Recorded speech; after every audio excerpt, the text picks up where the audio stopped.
Et si je vous disais que l'histoire des vrais prophètes a été effacée de la Bible que vous lisez aujourd'hui? Et si tout ce qu'on vous a enseigné sur les grands noms des Écritures faisait partie d'un récit soigneusement réécrit, conçu pour effacer la présence des prophètes noirs qui, pendant des siècles, ont été le pilier d'une foi qui a traversé des générations? Cela peut paraître choquant, mais cette vérité a été détruite, étouffée, enfouie sous des couches de manipulation, de colonialisme et d'intérêts religieux et politiques. L'Europe n'a pas seulement traduit la Bible, elle l'a réécrite. Et ce faisant, elle a effacé des visages, des noms et des origines. Les Noirs, les Africains, ancêtres spirituels de tout un peuple, ont été peu à peu effacés des annales sacrées. Aujourd'hui, nous allons mettre à nu ce qui était caché. Nous allons exhumer les pages perdues, les traits omis, les personnages à la peau foncée et aux voix prophétiques, mais qui ont été blanchis au profit d'une histoire européenne qui cherchait à se positionner comme le centre du monde spirituel. Le thème abordé dans cette vidéo dépasse la religion. Il s'agit de vérité, d'identité, de guérison spirituelle et historique. Il ne s'agit pas de théorie du complot, mais de faits, de preuves, de témoignages archéologiques et de documents ignorés pendant des siècles. Certes, la Bible n'a jamais été ce que vous pensiez. Elle a été transformée, éditée, censurée. Des prophètes comme Jérémie, Moïse, Sophonie et même les patriarches portèrent des traits africains. Mais qui en parle en chair aujourd'hui? Pourquoi les visages représentés dans les Bibles illustrées sont-ils toujours blancs, européens, avec des traits occidentaux?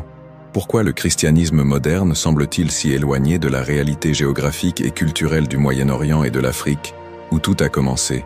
Tout au long de cette vidéo, nous révélerons comment l'histoire sacrée a été déformée au service des intérêts des empires. Nous dévoilerons les racines africaines de la foi, explorerons la véritable identité des prophètes noirs, expliquerons comment la colonisation européenne a transformé les récits, présenterons des preuves cachées pendant des siècles, explorerons le côté interdit des Écritures, retracerons le lien profond entre la spiritualité africaine et les origines bibliques, susciterons une réflexion sur la manière dont cette vérité transforme votre foi, et surtout, vous montrerons comment appliquer ces connaissances aujourd'hui. Vous réaliserez que votre spiritualité a peut-être été façonnée par un mensonge commode, mais qu'il est encore temps de renouer avec l'essence de votre foi originelle. Chaque information que vous verrez ici a été méticuleusement étudiée, recherchée et confirmée par des documents historiques et spirituels ignorés par les versions officielles de la foi occidentale. Cette vidéo n'est pas un simple contenu de plus. C'est un acte de justice, une reconnexion avec la vérité, biblique effacée, une invitation à l'éveil. Et je vous le demande, restez jusqu'à la fin, car ce que vous allez entendre peut transformer votre foi à jamais, vous ouvrir les yeux et vous faire voir les Écritures comme jamais auparavant. La vérité libère, mais d'abord elle choque, et c'est exactement ce que vous allez vivre. Il est donc crucial que vous ne vous contentiez pas de regarder, mais que vous participiez activement à ce voyage. Si, à un moment donné de cette vidéo, quelque chose vous touche, vous fait réfléchir, voire remet en question toutes vos croyances, je veux le savoir. Laissez votre avis dans les commentaires, ce que vous avez découvert, ce qu'on ne vous a jamais dit, car en écrivant, vous assimilez, vous partagez et vous renforcez ce mouvement pour sauver la vérité. Et n'oubliez pas, un « j'aime » est plus qu'un simple geste.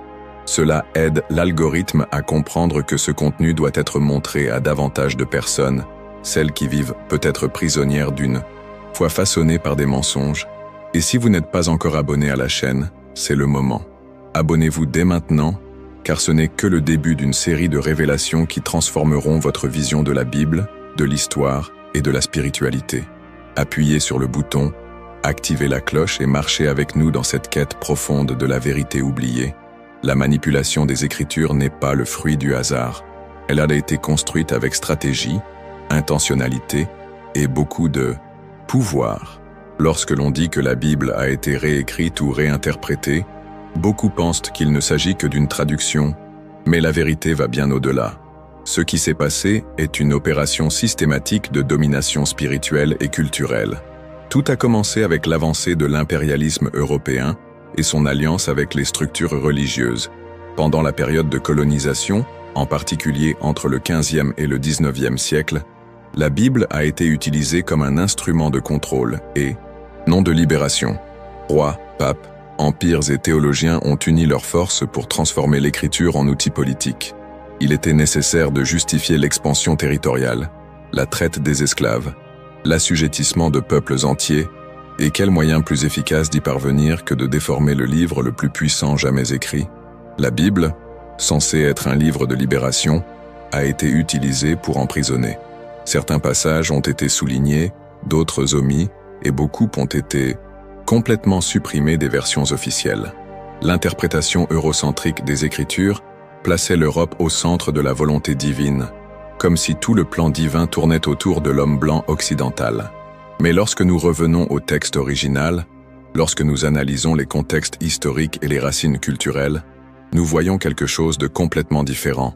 Nous voyons un peuple noir, à la peau foncée, habitant des terres africaines et sémitiques, menant des mouvements spirituels, recevant des visions, porteurs de prophéties. Nous voyons un monde rendu invisible par commodité, et c'est là que la vérité commence à perturber, car, pour maintenir leur contrôle, les colonisateurs devaient effacer l'identité des peuples dominés. Cela impliquait de supprimer la présence noire dans les Écritures. Ils savaient qu'un peuple doté d'une conscience spirituelle est un peuple fort, impossible à asservir totalement. Ainsi, les distorsions commencèrent. Les personnages d'origine africaine commencèrent à être représentés avec des traits européens. Les illustrations furent modifiées, les traductions adaptées, et une nouvelle théologie émergea. Une théologie blanche et coloniale, qui étouffa les cris des peuples opprimés. Cette théologie eurocentrique non seulement déconnecta les Noirs de leur héritage spirituel, mais instilla aussi un sentiment de culpabilité collective, comme si les Africains n'avaient jamais joué aucun rôle dans le plan divin. Un mensonge cruel, renforcé pendant des siècles. Lors de la colonisation, les missionnaires chrétiens sont arrivés sur le continent africain, la Bible dans une main et les armes dans l'autre. Ils prétendaient apporter le salut, mais ils apportaient aussi la soumission. Des tribus entières ont été catéchisées de force, les langues autochtones interdites et les symboles spirituels ancestraux diabolisés. Tout ce qui n'était pas européen a été perçu comme maléfique. Mais surtout, ce processus a infiltré la Bible elle-même, ou du moins la manière dont elle nous a été présentée. Combien de fois avez-vous entendu dire que Jésus était blanc, aux yeux clairs et aux cheveux lisses? Combien d'images du Messie avez-vous vu ainsi représentées, alors que vous savez qu'il est né dans une région chaude et désertique, avec une peau brune, voire foncée, comme les Juifs et les Africains de l'époque? Cette déformation de l'image n'est pas un détail artistique, mais une manipulation idéologique. L'esclavage transatlantique a également été alimenté par ces mensonges. Des textes bibliques ont servi à justifier la traite de millions d'Africains. La prétendue malédiction de Cham, la servitude des Cananéens et d'autres passages mal interprétés ont servi de base à des discours racistes qui ont entretenu des siècles d'oppression. Et plus choquant encore, ces idées sont encore présentes aujourd'hui dans de nombreux sermons, de nombreuses églises, et même dans des cours de théologie. Cette manipulation n'est pas révolue. Elle résonne aujourd'hui dans les chaires, dans les écoles bibliques et dans les images qui circulent sur les réseaux sociaux. C'est comme un poison spirituel qui se répand lentement, éloignant les Noirs de leur origine divine.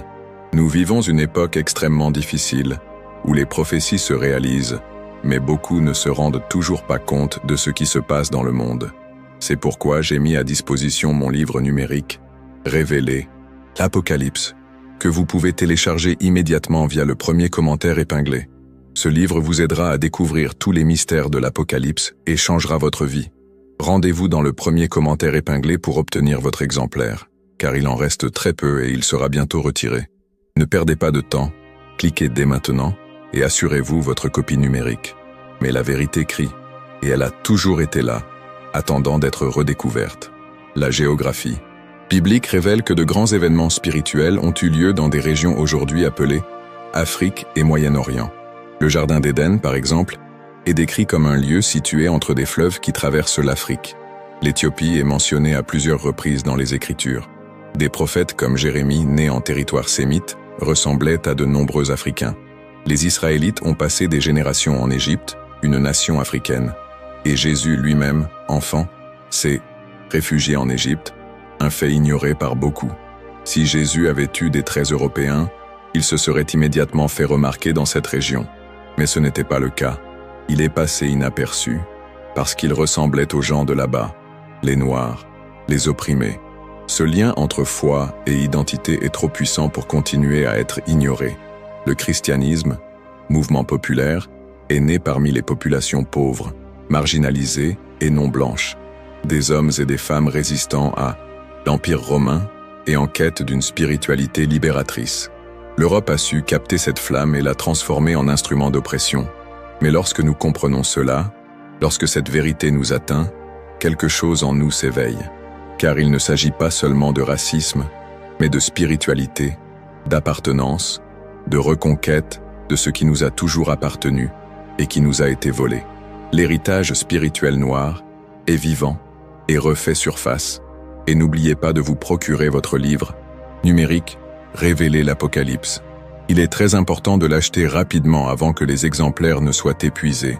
Et vous vous demandez peut-être pourquoi personne n'en parle dans les églises. Pourquoi les pasteurs évitent ce sujet? Pourquoi les théologiens restent silencieux?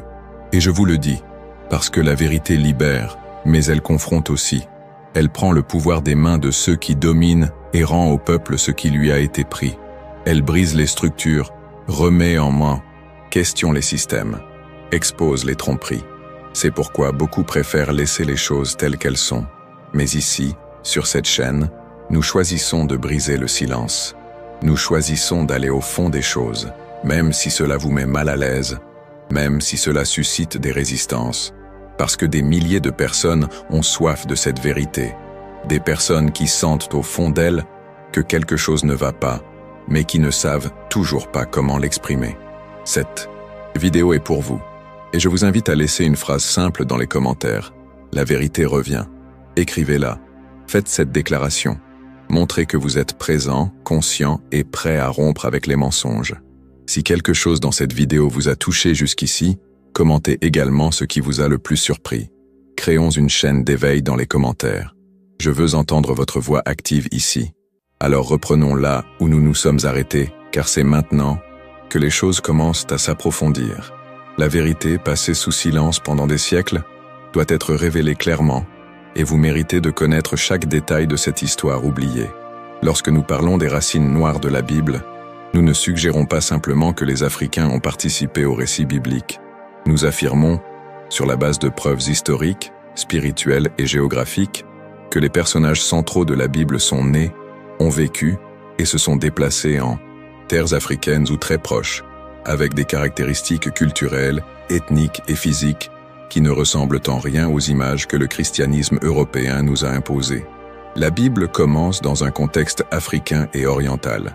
Il suffit d'observer attentivement la carte, non pas les cartes manipulées des manuels scolaires, mais les cartes anciennes, qui respectent la géographie originelle.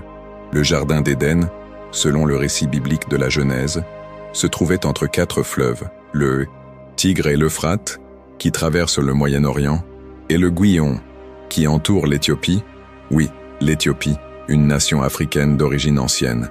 Dès les premiers chapitres de la Genèse, l'Afrique apparaît comme le lieu sacré de la création, mais la plupart des gens l'ignorent, car on leur a appris à lire la Bible à travers le prisme européen. Mais lorsqu'on s'éloigne de ce prisme, tout change. Les Éthiopiens, par exemple, sont l'un des plus anciens peuples mentionnés dans les Écritures. Ils n'apparaissent pas seulement comme des personnages secondaires, ils sont présents à des moments clés de la révélation. Dans le livre de Jérémie, nous rencontrons Ebed-Melech, un Éthiopien qui a sauvé le prophète de la mort. Cet homme était un serviteur du roi, mais bien qu'étranger, il a reconnu l'onction de Jérémie et a eu le courage de l'affronter. Et quelle fut la récompense? Dieu l'a délivré le jour de la destruction. Dites-moi, combien de fois avez-vous entendu ce nom dans un sermon? Pourquoi personne n'en parle? N'est-il pas intéressant de montrer qu'un Africain a été plus fidèle au prophète de Dieu que de nombreux Israélites? Et puis, il y a les Couchites. Couche était une région au sud de l'Égypte, correspondant à ce que nous connaissons aujourd'hui comme le Soudan et à une partie de l'Éthiopie. Les Couchites apparaissent à plusieurs reprises dans la Bible, notamment au sein des armées de rois puissants. Selon les documents historiques et les anciennes traditions juives, Moïse épousa une Couchite, ce qui provoqua un scandale au sein de sa propre famille. En particulier sa sœur Myriam, réprimandée par Dieu pour avoir critiqué cette union. Cela illustre la perception des Koushites, un peuple fort et cultivé, mais qui mettait mal à l'aise ceux qui tenaient à préserver la pureté ethnique. Pourtant, Moïse, le grand libérateur d'Israël, épousa une femme noire. Ce fait revêt un poids considérable, intentionnellement ignoré par les interprétations racistes au fil des siècles. La présence des Égyptiens dans la Bible est également massive.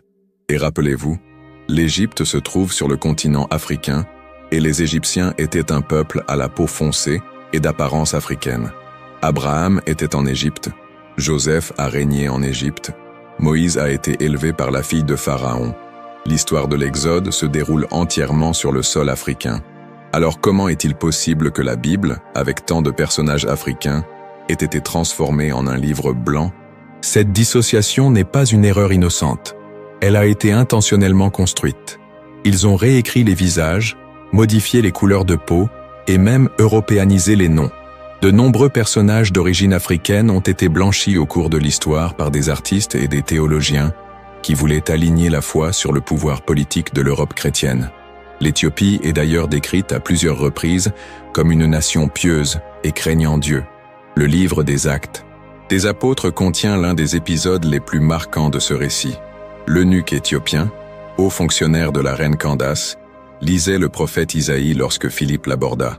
Il demanda le baptême et devint peut-être le premier non-juif converti au christianisme. Et encore une fois, qui est le protagoniste de ce moment? Un homme noir, africain, instruit et déjà familier avec les Écritures, bien avant l'arrivée des missionnaires européens en Afrique, Bible en main. Cela déconstruit le récit selon lequel la foi chrétienne aurait été introduite en Afrique par l'Europe. En réalité, la foi y est née, y a prospéré, et ce n'est que plus tard qu'elle a été détournée et déformée. Si l'on remonte encore plus loin dans le temps et que l'on examine la figure de Nimrod, décrit dans la Genèse comme le premier homme puissant sur terre, on constate qu'il était le petit-fils de Cham, fils de Noé. Et Cham, selon le récit biblique, est l'ancêtre des peuples africains. Le royaume de Babel, fondé par Nimrod, était basé dans les régions africaines et sémitiques. La Bible parle de villes comme Nimrod, Calné, Babylone et d'autres, directement liées à l'expansion du savoir et à la civilisation africaine antique. Mais ce sujet est rarement abordé dans les séminaires. C'est comme si le savoir avait été filtré et masqué au fil du temps, laissant les Noirs se sentir exclus de la promesse, loin de la bénédiction, déconnectés de leur héritage spirituel. Même les alliances politiques des rois israélites avec les nations africaines étaient effacées des sermons. Le roi Salomon, par exemple, entretenait une relation avec la reine de Saba, une femme puissante venue d'Afrique pour lui rendre visite, le mettre à l'épreuve par des questions difficiles et reconnaître sa sagesse. La reine de Saba est une figure célèbre des traditions éthiopiennes et considérée comme une ancêtre du peuple éthiopien. Et devinez quoi?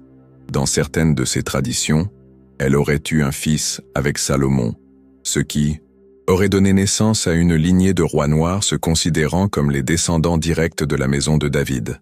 Ce type de lien historique et spirituel a été supprimé de la théologie occidentale, car il ne correspond pas au récit construit par le christianisme européen. Toutes ces informations ont été méticuleusement supprimées. Ce n'est pas qu'il n'existe pas de documents, bien au contraire. Ils sont présents dans les Écritures, dans les livres historiques, dans les traditions anciennes. Mais ils ont été laissés de côté, comme s'il s'agissait de détails sans importance. Et ce n'est pas le cas. Ce sont des indices, des fragments d'une vérité plus profonde qu'il faut rétablir. En assemblant ces pièces, le puzzle prend tout son sens. La présence noire dans la Bible n'est pas une exception. C'est la règle. Elle est omniprésente, entre les lignes des lignes, dans les ombres de l'histoire. Et le moment est venu de mettre tout cela en lumière. Alors, si vous êtes avec moi jusqu'ici, je vous propose une action très simple mais très puissante. Commentez ci-dessous. Je suis un descendant de rois et de prophètes. Écrivez ceci comme un acte de foi, comme une déclaration d'identité spirituelle. Et si l'une de ces révélations vous a particulièrement touché, indiquez également quel personnage biblique noir vous a semblé effacé de votre mémoire. Rappelons-les un par un. Maintenant que nous avons commencé à dépoussiérer l'histoire, il est temps d'examiner plus, en profondeur, qui étaient réellement les prophètes noirs de la Bible. Et quand je dis noirs, je ne l'entends pas au sens symbolique, spirituel ou figuré. Je parle de personnes réelles, à la peau foncée, aux traits africains, une apparence commune aux peuples du Moyen-Orient et d'Afrique du Nord, des personnes qui ont joué un rôle crucial dans l'histoire spirituelle de l'humanité, mais qui ont été systématiquement blanchies ou tout simplement oubliées dans les sermons et les ouvrages de théologie traditionnelle. Cet effacement n'était pas un hasard, il était délibéré, et c'est précisément pourquoi nous devons en parler avec courage, révérence et responsabilité. Commençons par Moïse. Oui, le libérateur du peuple hébreu.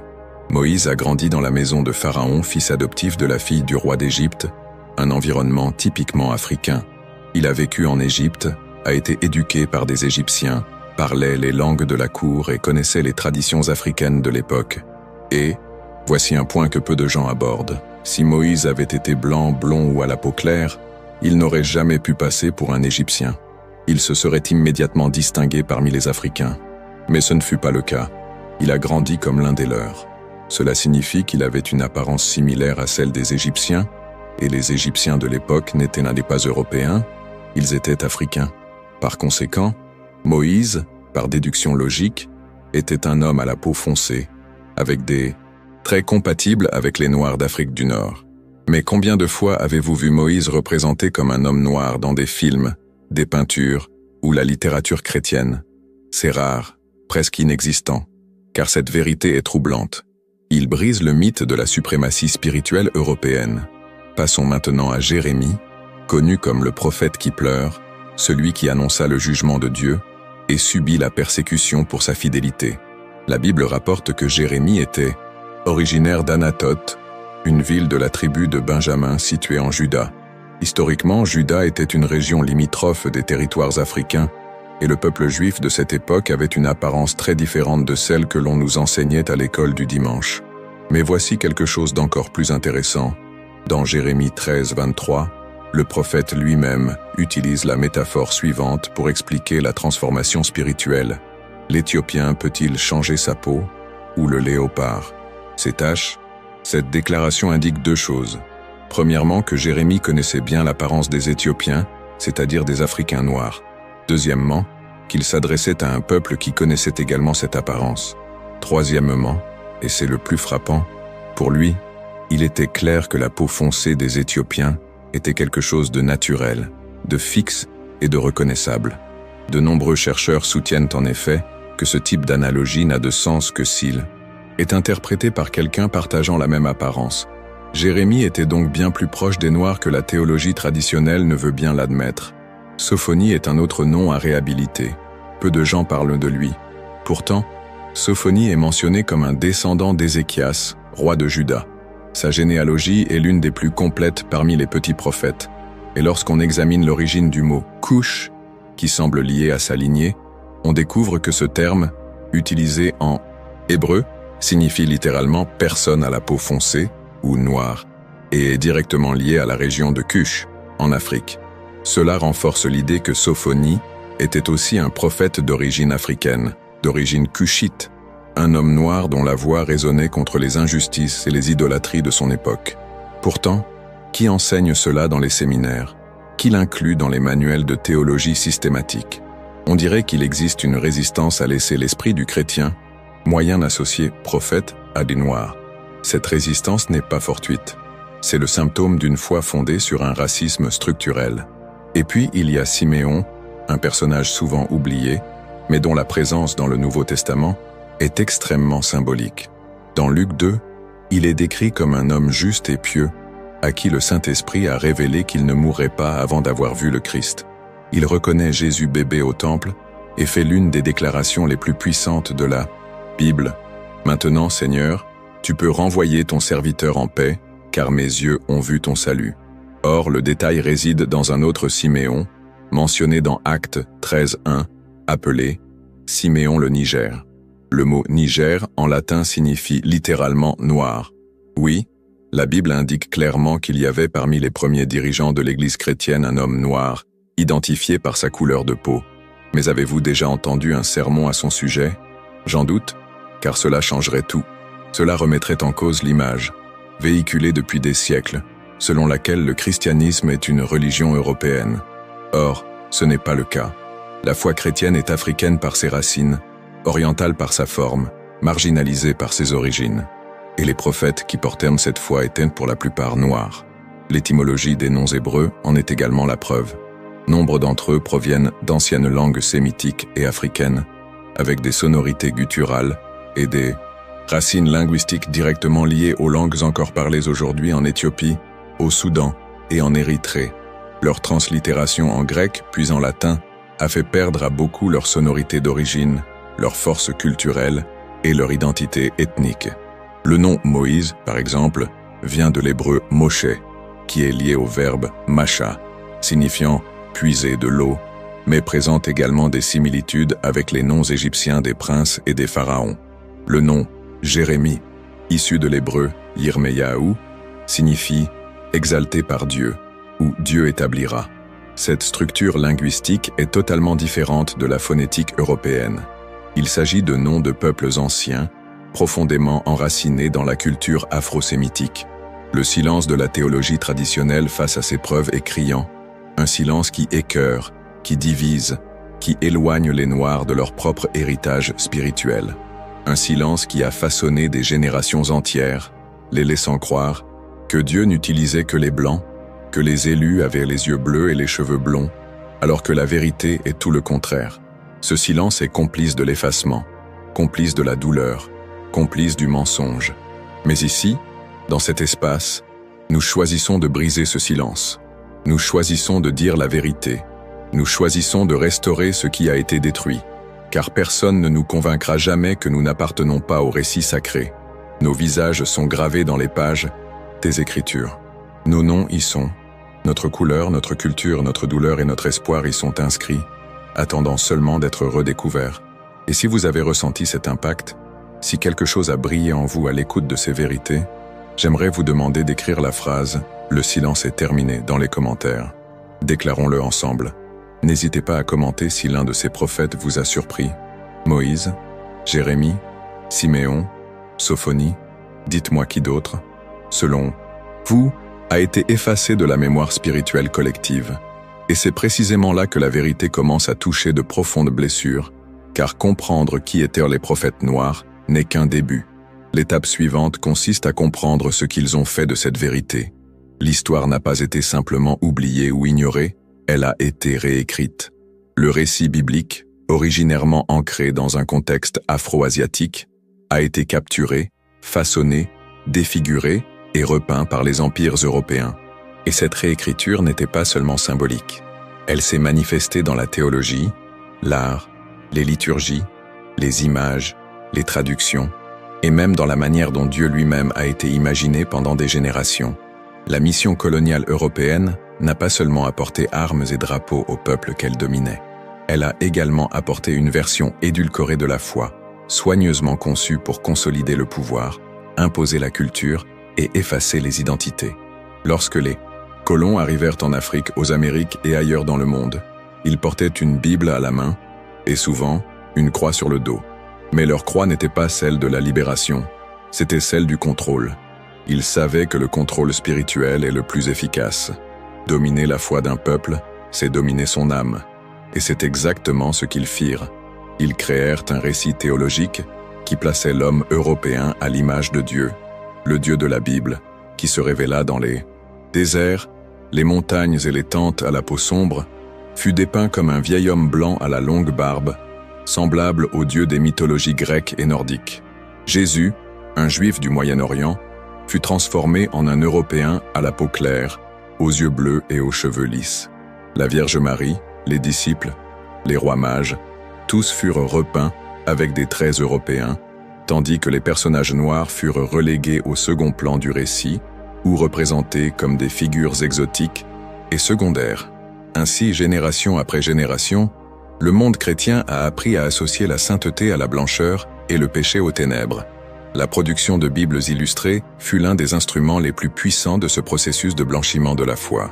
La plupart des chrétiens, surtout les plus pauvres et les plus analphabètes, apprenaient à connaître Dieu par l'image. Ils ne lisaient pas les textes, mais voyaient les personnages. Et ces personnages parlaient. Ils communiquaient une théologie visuelle qui enracinait progressivement dans l'imaginaire collectif l'idée que le ciel était blanc, les anges blancs, les prophètes blancs, et que les élus de Dieu avaient invariablement une apparence européenne. Ce type d'imagerie doctrinale était intentionnel. Il s'inscrivait dans une stratégie de domination culturelle, associant le pouvoir spirituel à l'image du colonisateur. Ainsi, si les nations étaient physiquement dominées par la force militaire, elles étaient aussi spirituellement dominées par une image de Dieu qui ne leur ressemblait en rien. Mais cela ne s'est pas arrêté là. L'Église a joué un rôle direct et décisif dans la légitimation de cette domination. Et quand je dis Église, je fais référence aux grandes institutions religieuses de l'Europe médiévale et moderne, de puissantes structures qui possédaient des terres, des armées, des tribunaux et des alliances avec les rois et les empereurs. Ces églises ont directement soutenu la colonisation et l'esclavage. Elles ont béni les navires négriers, consacré les rois colonisateurs et publié des bulles papales autorisant la domination des terres habitées par des non-chrétiens. Dans de nombreux cas, la conversion s'est faite par la force, avec des châtiments, des mutilations et la destruction de cultures entières. Peuples autochtones, africains et asiatiques, tous ont été victimes de ce projet impérialiste déguisé en mission évangélique. Et cette histoire est indissociable de notre façon de lire la Bible, de penser la foi ou de visualiser Dieu aujourd'hui, car ce passé est toujours vivant, crie et nous façonne sans que la plupart des gens s'en rendent compte. La théologie produite dans ce contexte a également contribué à maintenir ce pouvoir. Les séminaires ont formé des théologiens blancs qui ont écrit des livres blancs, interprété la Bible à travers un prisme blanc et enseigné que c'était la seule voie juste de croire. Les voix noires ont été réduites au silence, les textes africains ignorés, les maîtres spirituels persécutés. Même les plus anciennes traditions juives qui reconnaissaient des racines africaines dans les Écritures ont été effacées ou qualifiées d'hérétiques.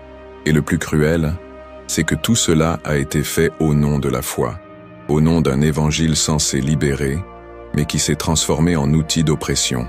Cet effacement a également eu de profondes conséquences psychologiques, car, ayant vu pendant des siècles des images d'un Dieu qui ne leur ressemblait pas, les Noirs en sont venus à croire que leur couleur était une malédiction, que leur histoire était inférieure, que leur spiritualité était invalide. C'est l'un des préjudices les plus profonds de la colonisation spirituelle. Il ne s'agissait pas seulement d'une perte de territoire, mais d'une perte d'identité, d'estime de soi, de connexion au divin. Nombre d'hommes et de femmes noirs en sont venus à se considérer comme indignes, comme ceux qui ne pouvaient s'approcher de Dieu que par l'intermédiaire des Blancs. Il s'agit d'une distorsion grave, violente et perverse. Mais aujourd'hui, nous vivons une époque de reconnexion.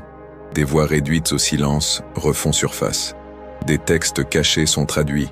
Des images vraies sont restaurées. Et ce mouvement n'est pas seulement historique, il est spirituel. C'est comme si l'Esprit lui-même soufflait à nouveau sur des ossements desséchés, disant « Vite, lève-toi, souviens-toi de qui tu es ». La foi chrétienne n'appartient pas à l'Europe. Elle est née dans des terres de sable, de soleil brûlant, de peuples à la peau foncée.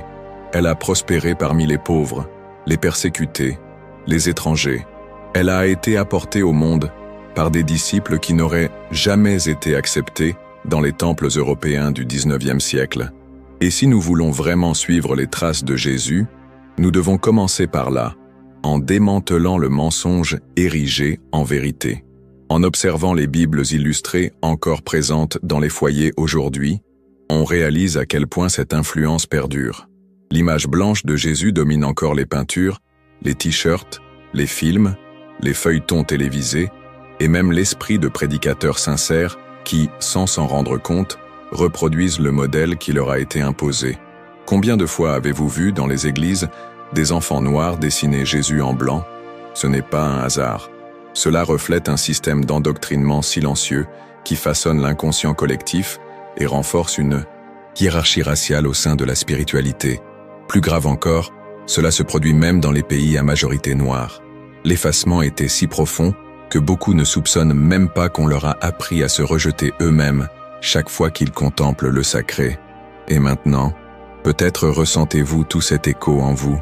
Peut-être vous souvenez-vous de la première fois où vous avez vu une Bible illustrée. Peut-être repensez-vous à la façon dont on vous a appris à visualiser Dieu. Peut-être ressentez-vous un mélange d'indignation, de tristesse et de révélation. Et c'est tant mieux. Cela signifie que quelque chose se brise, que les chaînes invisibles s'affaiblissent, que le mensonge perde son pouvoir, et que la vérité qui nous libère véritablement, refait surface. Si ce passage vous a interpellé, je vous suggère à nouveau de laisser un commentaire. Mais cette fois, écrivez quelque chose comme « Ma foi ne sera plus colonisée ». Écrivez ceci comme un acte de positionnement. Indiquez si vous avez déjà vécu ce processus de déconnexion spirituelle à cause de l'image qu'on vous a enseignée de Dieu, ou écrivez ce qui vous a le plus interpellé ici. Votre commentaire est un acte de résistance et aussi une graine. Il permet à ce contenu de toucher davantage de personnes, d'ouvrir les yeux et de restaurer davantage d'identité. Maintenant que nous avons démantelé une grande partie de la façade érigée par la domination culturelle européenne, il est temps d'ouvrir le coffre au trésor qu'ils ont tenté de garder sous clé pendant des siècles. Car oui, les preuves existent, et elles ne manquent pas. La vérité n'a pas été seulement racontée oralement par nos ancêtres, elle a aussi été consignée, écrite et documentée. Mais pour que le système de contrôle spirituel continue de fonctionner, nombre de ces documents ont été tout simplement ignorés, cachés ou ridiculisés. Et la plus grande douleur dans tout cela est de savoir que le monde a eu accès à la lumière, mais a choisi de continuer à marcher dans les ténèbres. L'histoire de la foi chrétienne regorge de documents puissants prouvant les racines afro-asiatiques de la Bible, mais la plupart des gens n'en ont jamais entendu parler. La raison est simple. Si ces preuves étaient popularisées, tout le système s'effondrerait. Parmi les documents les plus ignorés figurent les manuscrits éthiopiens. L'Éthiopie a toujours entretenu une relation directe avec le christianisme, et il n'est pas exagéré d'affirmer que ce pays africain a préservé des éléments du christianisme originel qui ont été complètement effacés en Occident. L'Église orthodoxe éthiopienne possède des livres sacrés qui n'existent même pas dans la Bible protestante ou catholique. Des livres qui parlent de rois noirs, de prêtres africains, de visions et de prophéties dans des contextes culturels totalement distincts de la théologie occidentale. Et pourquoi ces livres n'ont-ils pas été inclus dans le canon biblique européen? Parce qu'ils ne correspondaient pas au récit que l'Europe voulait véhiculer. La suprématie blanche ne pouvait être maintenue si les Écritures parlaient ouvertement de rois africains oints par Dieu. La colonisation ne pouvait être justifiée si les textes révélaient que le continent africain connaissait déjà le Dieu d'Israël, bien avant l'arrivée des missionnaires. Qu'en est-il alors des manuscrits coptes? Ces documents proviennent de l'Égypte chrétienne, et leurs archives remontent au 1er siècle de notre ère. Les Coptes furent l'un des premiers peuples à embrasser l'Évangile, dès le 1er siècle. Ils ont écrit, traduit, copié et préservé des textes que, aujourd'hui, de nombreux érudits occidentaux ignorent tout simplement. Parmi eux figurent des évangiles considérés comme apocryphes par le christianisme européen, mais qui contiennent des informations précieuses sur l'apparition de Jésus, les apôtres, le rôle des femmes noires dans l'Église primitive et les liens entre la foi chrétienne et la spiritualité africaine précoloniale.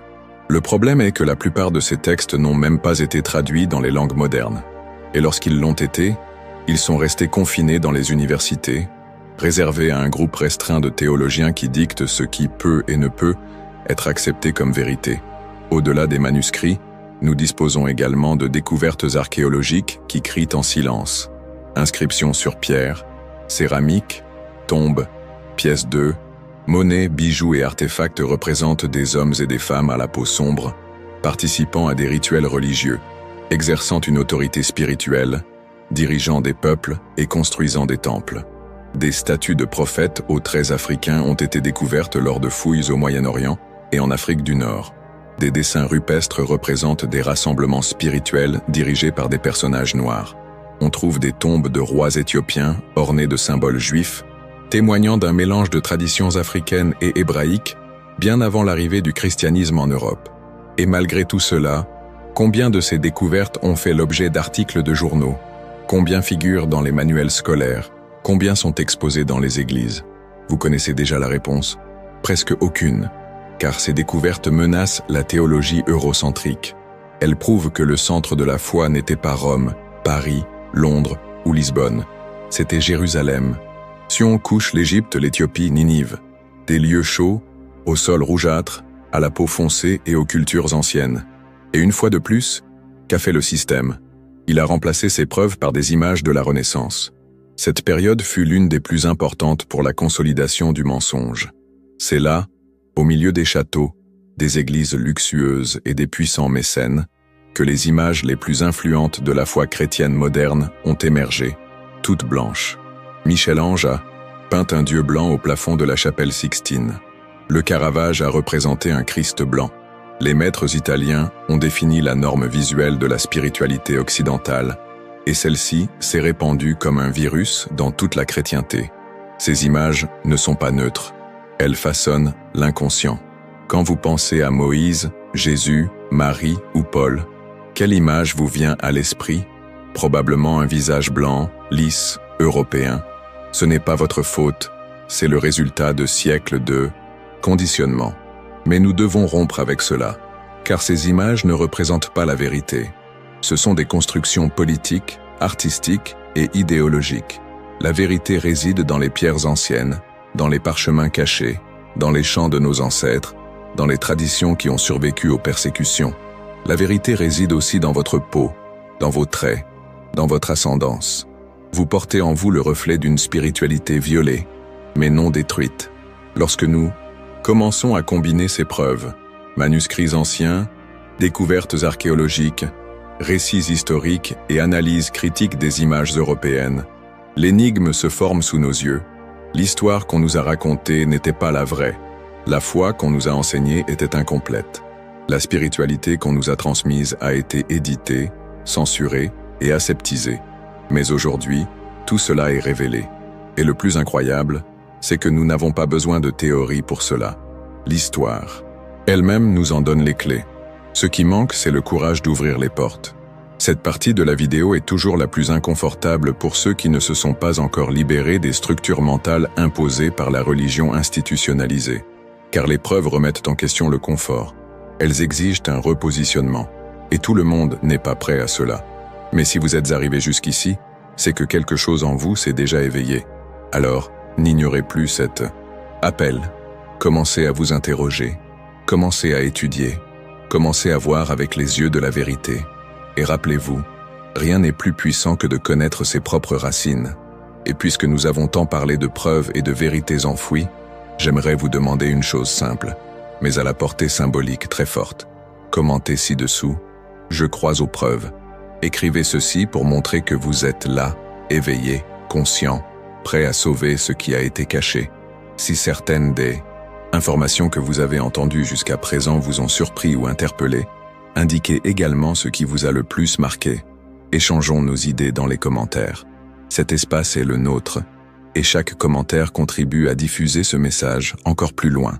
Et maintenant, avec toutes ces couches de manipulation exposées, nous entrons dans l'une des parties les plus délicates et, en même temps, les plus explosives de ce voyage. La face interdite de l'histoire, celle qui a été arrachée, exclue, réduite au silence par la force et la peur. Car lorsque les empires ont décidé quelle version de la foi serait autorisée, ils n'ont pas seulement blanchi le visage des prophètes, ils ont arraché des livres entiers de la Bible. Oui, des livres qui parlèrent de rois, de lignées spirituelles noires, d'expériences mystiques profondes, de visions grandioses, de personnages qui ne correspondaient pas au modèle européen. Ces textes n'ont pas disparu par hasard. Ils ont été supprimés, par choix, par intérêt, par stratégie. Et le plus choquant, c'est que, pendant des siècles, la plupart des gens ignoraient même l'existence de ces livres. L'exemple le plus connu et le plus redouté par de nombreuses traditions religieuses est le livre d'Enoch. Un livre sacré, profond, spirituel, mystique, poétique et révolutionnaire. Enoch était l'arrière-grand-père de Noé, un homme qui, selon le texte biblique traditionnel, marcha avec Dieu et Dieu le prit avec lui. Autrement dit, il n'est pas mort, il a été enlevé. Maintenant, réfléchissez avec moi. Un homme qui n'a pas connu la mort, qui a été enlevé directement par Dieu, Ne mériterait-il pas que son histoire soit plus détaillée dans les Écritures? Parce qu'elle était écrite. On ne la lisait simplement jamais car on nous empêchait de la connaître. Le livre d'Hénoch était largement accepté par les Juifs et les chrétiens dès les premiers siècles. Il évoque une époque ancienne, des guerres spirituelles, des anges déchus, une sagesse oubliée, des civilisations détruites et des visions du ciel qui dépassent de loin ce que le Nouveau Testament a osé révéler. Mais peu de gens réalisent que ce livre porte aussi une profonde connotation culturelle africaine. Les traditions éthiopiennes, par exemple, l'ont toujours préservé.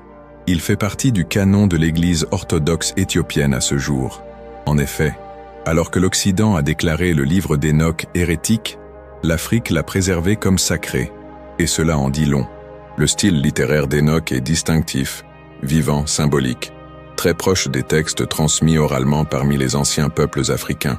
Il évoque la sagesse donnée à l'humanité, mais aussi utilisée à des fins maléfiques. Il décrit des structures spirituelles, des codes de conduite et des prophéties cosmiques. La question qui se pose est, pourquoi ce livre a-t-il été supprimé? Pourquoi l'Europe chrétienne a-t-elle décidé qu'il ne devait pas faire partie de la Bible officielle? La réponse n'est pas simple, mais elle est claire. Le livre d'Hénoch menace le tissu même de la religion institutionnalisée. Il démontre l'existence d'une sagesse spirituelle hors du cadre européen. Il valorise des expériences spirituelles qui ne s'inscrivent pas dans les liturgies romaines. Il révèle une dimension de la foi profondément liée à l'ascendance africaine, à la vision du monde des peuples anciens, à une relation directe entre le ciel et la terre, qui échappe au contrôle des hiérarchies religieuses. Ce livre est incontrôlable. Trop vaste, trop libre, il a été considéré comme dangereux, tout comme d'autres livres également supprimés de la Bible, tels que le livre des Jubilés, le livre des Maccabées, le livre de la sagesse, le livre de Baruch. Tous offrent des perspectives qui remettent en question la norme eurocentrique. Certains évoquent directement des royaumes africains, des rois puissants dotés d'une autorité spirituelle, des peuples non européens ayant reçu des révélations divines.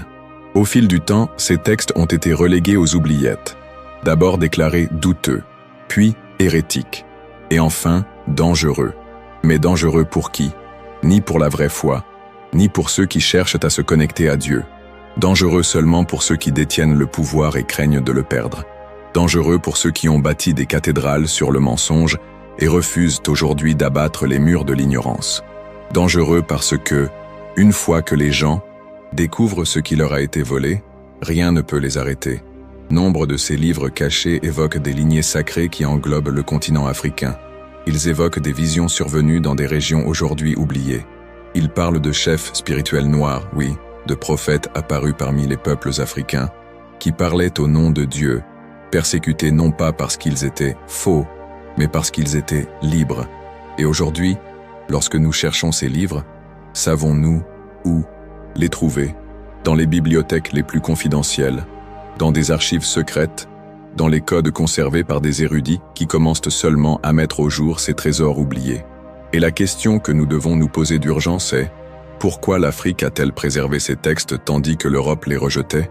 Parce que l'Afrique a toujours compris que la spiritualité ne se limite pas au dogme.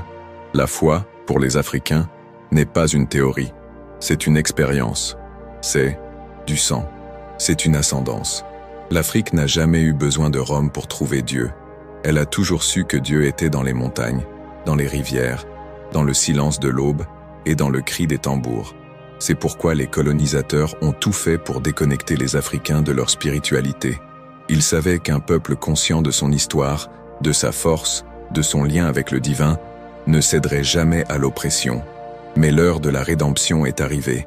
Il est temps de revenir à ce qui a été arraché, d'ouvrir les livres interdits, de reconnaître que le côté interdit de l'histoire est en réalité le vrai côté. C'est pourquoi tant de croyants tremblent à l'évocation du nom d'Hénoch, car là réside une sagesse ancienne, incontrôlable par la théologie de Salon. C'est une flamme qui brûle depuis des siècles, attendant d'être ravivée dans les cœurs éveillés. C'est une clé qui ouvre des portes que le système a tenté de verrouiller à jamais. Et si vous êtes arrivé jusqu'ici, vous détenez déjà cette clé. Votre esprit a déjà touché ces vérités. Et ce que vous en faites maintenant peut changer non seulement votre façon de croire, mais aussi votre façon d'exister dans le monde. Vous n'avez plus besoin d'accepter la version pasteurisée de la Bible. Vous pouvez chercher, questionner, redécouvrir. Vous pouvez aborder ce côté interdit de l'histoire avec foi, courage et soif de justice.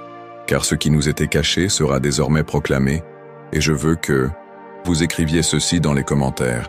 Le côté interdit est le vrai côté. Déclarez cette phrase comme un code de libération. Et si le livre d'Enoch vous était déjà totalement inconnu avant cette vidéo, écrivez « Enoch m'a ouvert les yeux ». Dévoilons cette vérité ensemble dans les commentaires, un par un, car chacun de vos mots, chacun de vos commentaires, chacun de vos partages aide cette vidéo à atteindre ceux qui sont encore prisonniers d'une version manipulée de la foi. Continuons, car ce qui vient ensuite est l'un des moments les plus puissants de ce voyage vers la reconquête de la vérité. Car à mesure que nous reconstituons les fragments effacés de l'histoire, un schéma commence à émerger, un lien profond et impossible à ignorer entre la spiritualité hébraïque originelle et les traditions spirituelles ancestrales africaines. Et ce lien, mes frères et sœurs, n'est pas une coïncidence. C'est une racine, c'est une essence, c'est ce qui a toujours été là, sous les couches de la colonisation théologique, attendant d'être redécouvert par des yeux qui refusent de rester aveugles. Quand on observe les premiers Hébreux, les patriarches, les prophètes, les prêtres, et surtout leur relation au divin, on découvre un modèle spirituel qui n'a rien à voir avec la rigidité froide des religions occidentales institutionnalisées. Le culte hébreu était vivant, organique, connecté à la terre, au ciel et au cycle de la nature. Il y avait de la danse, des chants, de l'encens, des percussions, du jeûne, de l'extase spirituelle, des prophéties quasi-trans. Vous en rendez-vous compte? Car si vous avez été en contact avec les traditions spirituelles africaines, bantoues, yoruba, éthiopiennes et égyptiennes antiques, vous remarquerez que ces éléments y sont également présents. Et ce n'est pas parce que l'une a copié l'autre, c'est parce que les deux proviennent de la même racine ancestrale. Prenons par exemple l'utilisation des tambours et des instruments rythmiques dans le culte antique. Dans la tradition hébraïque, les psaumes étaient chantés avec des instruments à cordes, à percussion et à vent. Le son du chauffard était un appel spirituel, un signe de guerre, de purification et aussi de célébration. Cela ressemble profondément au rôle des atabaks dans les religions africaines, où le son n'est pas seulement une mélodie, mais un portail d'accès au sacré. Le rythme conduit le corps, l'âme et l'esprit à la présence divine. Ce n'est pas seulement de la musique, c'est un langage spirituel. Cela est également vrai dans le culte du temple hébreu. Le chant lévitique était un art sacré. Les Lévites ne se contentaient pas de chanter, ils créaient des atmosphères. Et si l'on considère les rituels de purification, le parallèle est encore plus évident. L'utilisation d'eau, de cendres, d'herbes, d'huiles et d'arômes était un élément fondamental du système lévitique. Les prêtres hébreux portaient des vêtements de couleurs spécifiques, suivaient les calendriers lunaires et faisaient des offrandes symboliques. Tout cela se retrouvait également dans plusieurs anciennes traditions africaines, qui utilisaient le symbolisme de la nature comme moyen de communication avec le divin. Bains rituels, vêtements cérémoniels, objets consacrés, tout cela a été systématiquement dévalorisé par le christianisme européen, qui préférait faire de la foi une question rationnelle et doctrinale, la déconnectant de la corporéité et de l'ascendance spirituelle. Mais ce n'était pas comme ça au début, ce n'était pas comme ça chez les anciens. La spiritualité hébraïque a toujours compris que le corps est un instrument spirituel. Cette danse est une prière. Ce chant est une prophétie, que les symboles ont un pouvoir. Et c'est exactement ce que l'on retrouve dans les pratiques africaines diabolisées par les colonisateurs. Ce qu'ils appelaient Makumba, sorcellerie, la religion du diable, portait en fait les mêmes codes symboliques que la foi originelle, simplement avec des noms différents dans des langues différentes, avec des rythmes et des couleurs que l'Europe ne comprenait pas. Et donc, elle détruisait. Et donc, elle brûlait, emprisonnait, raillait, exorcisait. Mais elle ne pouvait pas effacer. Les liens entre ces spiritualités sont si évidents que, lorsqu'on commence à les étudier honnêtement, il devient impossible de continuer à dire qu'elles sont différentes. Elles ne le sont pas. Ce sont des fragments d'un même héritage spirituel universel, né des profondeurs de l'Afrique et du Moyen-Orient. Ce sont des chemins distincts qui partent du même point. La recherche sincère d'une connexion directe avec le Créateur, avec les ancêtres, avec la terre et avec les cycles divins de l'existence. La sagesse ancestrale africaine, si méprisée par les Européens, a toujours compris le temps comme cyclique et non linéaire. Les Hébreux aussi. Leurs fêtes, comme Pessa, Yom Kippour et Sukkot, ne sont pas seulement des dates commémoratives, mais des retrouvailles spirituelles avec des réalités éternelles. Il en va de même pour les calendriers rituels africains, où chaque cycle représente une saison spirituelle. Et savez-vous ce que tout cela a en commun? La compréhension profonde que le temps de Dieu n'est pas contrôlé par des horloges, mais par des révélations. Et cette révélation réside dans des symboles, des récits, des gestes et des répétitions sacrées. La notion même d'ascendance est centrale dans les deux traditions. Dans le monde hébreu, le Dieu d'Israël se présente comme le Dieu d'Abraham, d'Isaac et de Jacob, c'est-à-dire un Dieu qui traverse les générations, qui honore les alliances passées et qui visite les descendants des justes. Et c'est là de l'ascendance pure.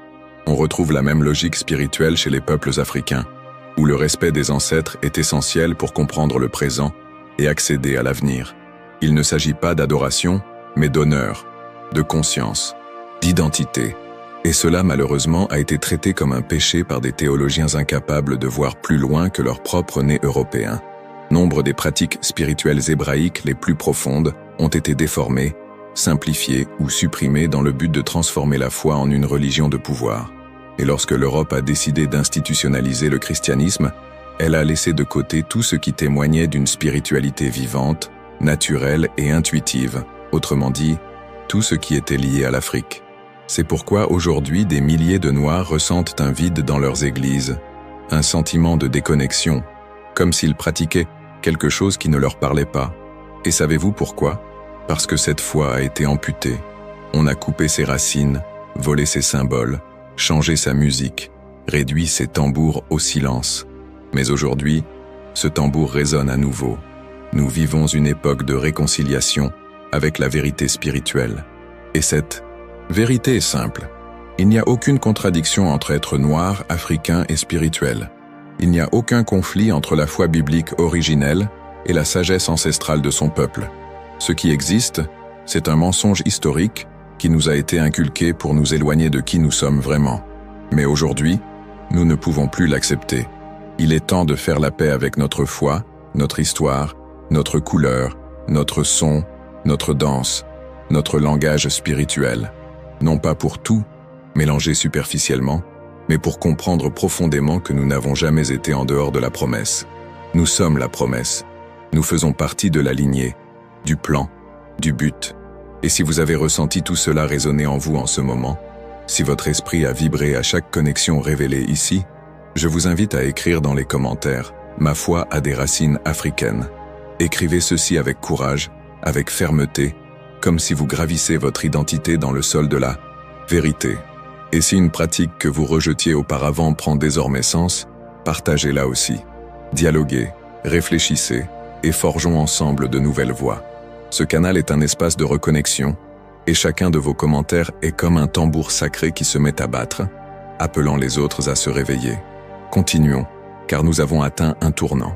À ce stade de notre cheminement, vous avez été exposés à des faits, des preuves, des connexions et des révélations qui ont peut-être ébranlé tout ce que vous avez appris jusqu'à présent. Et c'est précisément là que la réflexion doit avoir lieu.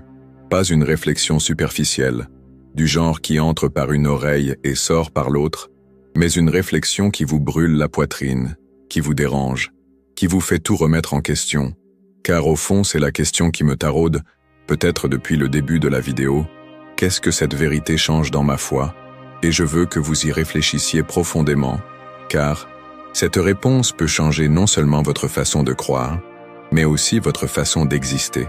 Soyons francs. Si la foi que vous avez reçue était fondée sur un mensonge, si elle visait à vous éloigner de votre histoire, de vos ancêtres, de votre couleur, de votre identité, alors ce que vous pratiquiez n'était pas une spiritualité libératrice, mais une religion de domination. Un discours dur, non? Mais nécessaire, car pendant trop longtemps, on nous a appris à accepter en silence une foi qui nous plaçait toujours comme les derniers, les moins saints, les maudits, les descendants de Cham, comme ceux qui devaient renoncer à la chair, alors qu'en réalité, nous renoncions à qui nous étions. C'est précisément pourquoi tant de gens entrent à l'Église en quête de libération et en ressortent encore plus prisonniers. Ils repartent effrayés par leurs cheveux, leur propre rythme, leur propre culture, leurs racines. Et ce n'est pas l'Évangile, c'est de l'oppression spirituelle. Mais, quand vous commencez à comprendre que les prophètes étaient de votre couleur, que les apôtres venaient de pays semblables aux vôtres, que Jésus a vécu dans un contexte de persécution, de pauvreté et de résistance, tout commence à changer. Votre foi ne dépend plus de l'acceptation des autres. Elle devient une reconnexion à votre essence. La spiritualité cesse d'être un effort pour s'adapter à un moule européen et devient un retour à votre centre, à votre lieu d'origine, au sacré qui vous habite. Depuis toujours. Et cela, mon frère, ma sœur, est libérateur.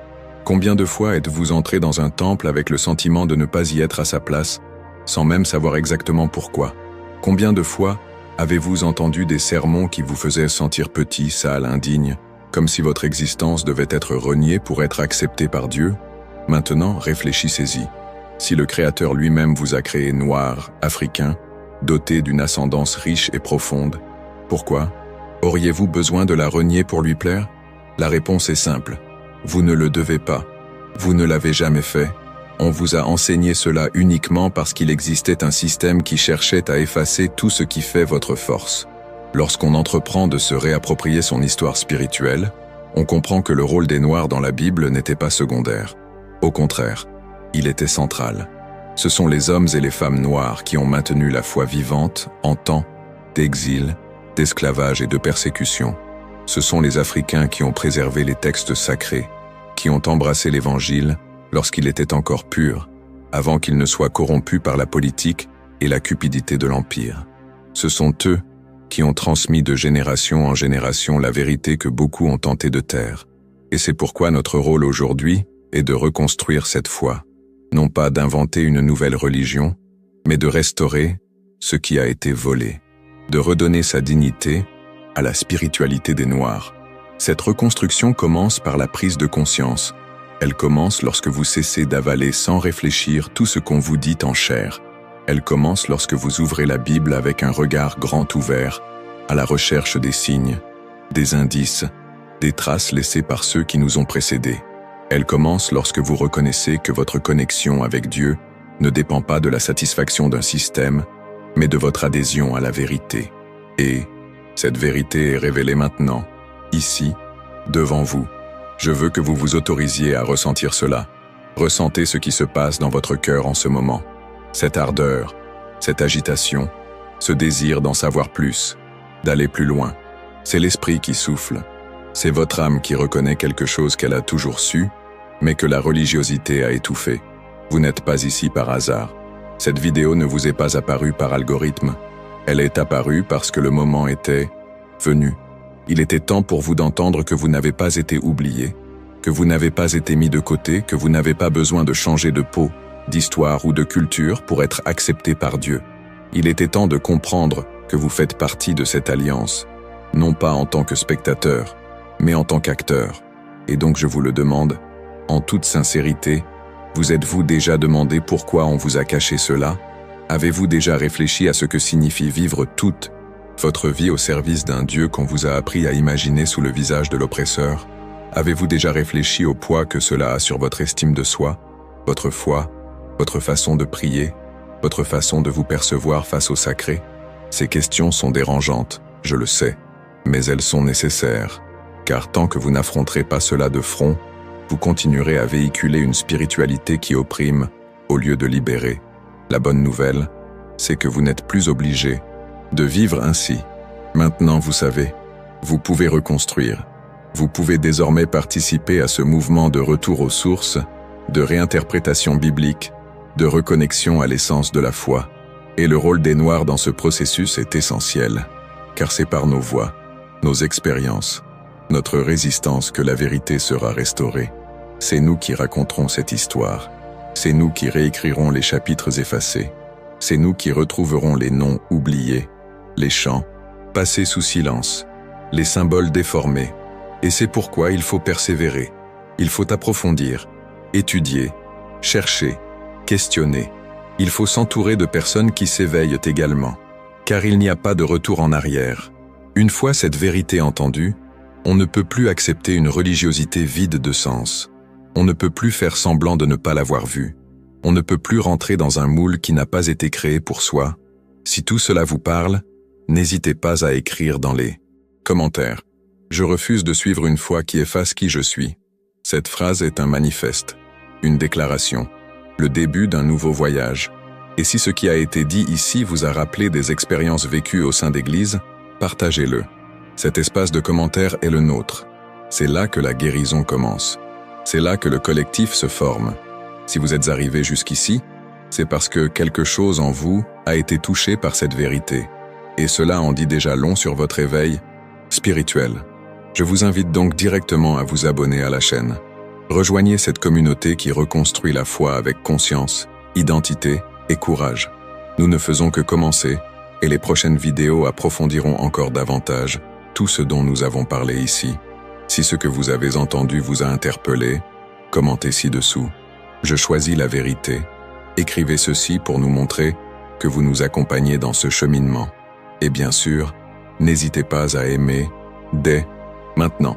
Votre j'aime montre à YouTube que ce contenu est important et qu'il doit toucher davantage de personnes encore prisonnières de la foi qui efface. Et ce n'est pas fini. La prochaine vidéo qui apparaîtra sur votre écran vous plongera encore plus profondément dans cette découverte. Cliquez maintenant et restez avec nous. La vérité est en train d'être rétablie. Allons ensemble jusqu'au bout.